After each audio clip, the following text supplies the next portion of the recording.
By the end of this video, you'll be able to type this, hit return, and have your check mark. I'm Dr. B, and here's how you do it.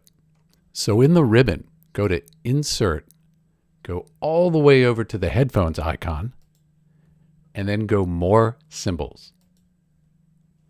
Go to Font, Wingdings 2, you might have to scroll down to find it, and then find the check mark right there. After you found that, go to Autocorrect, and then type in /check or whatever you'd like to type in. Say OK, close that, and now when you type, that's what happens. Pretty smooth. And you can use this to put other symbols in as well. I just created one for the Windows icon. And if you want to have a check mark in an interactive checkbox, check out my next video. This is Dr. B, and thanks for watching.